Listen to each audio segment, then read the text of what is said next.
Bactérias são super importantes para a nossa saúde, para a saúde do planeta e para o ambiente como um todo. Mas é só isso. O que mais que elas fazem para a gente? Elas deixam o mundo muito mais gostoso, gente. Isso eu garanto. Então, vamos começar pelo óbvio. Todo mundo já sabe que bactérias fazem iogurtes. Ah, são os lactobacilos do Yakult.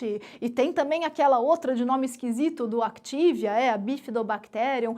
Isso é o exemplo mais comum. Elas produzem mesmo iogurtes pra gente, que podem ser probióticos ou não. Tem bactérias que conseguem passar pelo trato gastrointestinal e chegar vivas no intestino, e essas são as bactérias do Yakult e do Activia. E elas conseguem trazer benefícios para a gente no nosso intestino. E tem outras bactérias que só vão fermentar o leite, vão fazer aquele iogurte gostoso, mas que não chega no nosso intestino. Isso já tornou o meu café da manhã muito melhor. Além dos iogurtes, elas também fazem queijos, óbvio, do mesmo jeito que elas fermentam o leite para fazer iogurte, elas fermentam o leite para fazer queijo. Mas tem algumas coisas super divertidas de bactérias que fazem queijo. Sabe aquele queijo suíço cheio de buraquinhos, aquele chiquérrimo que custa uma nota no mercado? Pois é, aposto que você não sabia que aqueles buraquinhos do queijo suíço são feitos por bactérias. São bactérias que, quando elas fermentam o queijo, elas liberam CO2. CO2, você lembra o que é? É um gás carbônico. Então, elas liberam gás quando elas estão fermentando e vão fazendo os buraquinhos do queijo. O que quer dizer que você está comendo um queijo que foi feito por bactérias soltando pum. Aposto que isso você não sabia.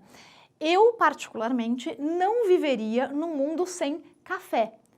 E, sim, as bactérias estão envolvidas na produção de café, porque elas ajudam a fermentar o grão antes de secar. Elas são muito legais, mas elas são tão legais, que elas fazem chocolate.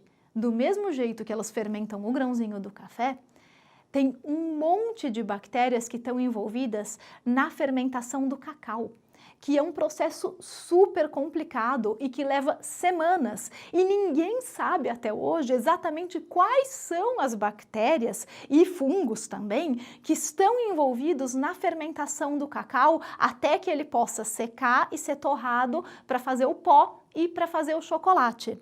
Dizem, inclusive, que tem empresas suíças, como a Lindt e a Nestlé, que estão tentando isolar essas bactérias para tentar fazer um chocolate mais gourmet e mais chique. E eu já mandei currículo para ela várias vezes, mas até hoje ninguém nunca me chamou.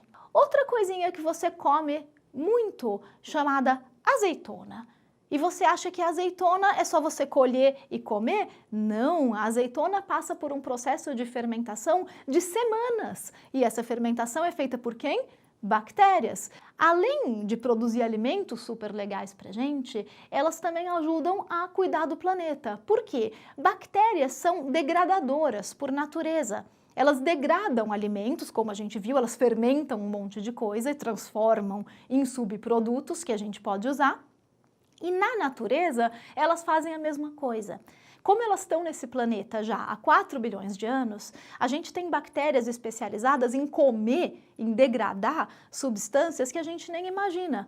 Tem bactéria que come petróleo, tem bactéria que come metal pesado.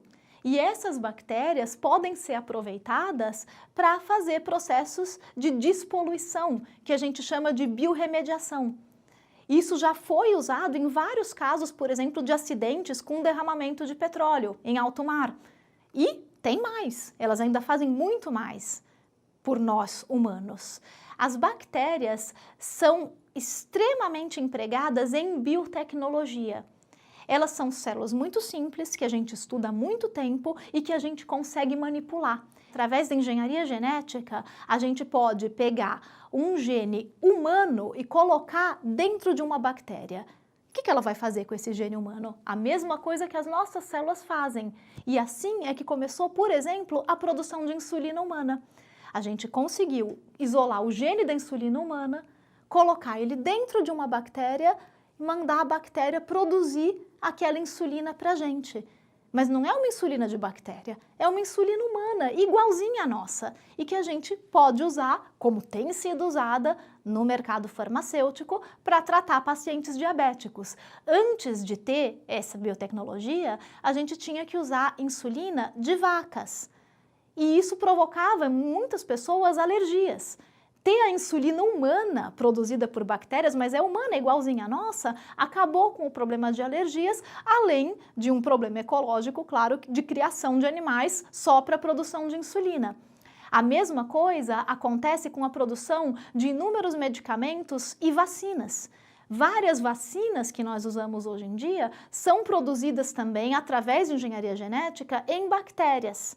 E a gente pode, então, vacinar a nossa população, nossas crianças, nossos animais. A gente vê aí que as bactérias têm um monte de aplicações no dia a dia que vão muito além da gente tomar iogurte. Portanto, gente, preservem as bactérias, porque vocês nunca vão querer viver num mundo sem café e sem chocolate.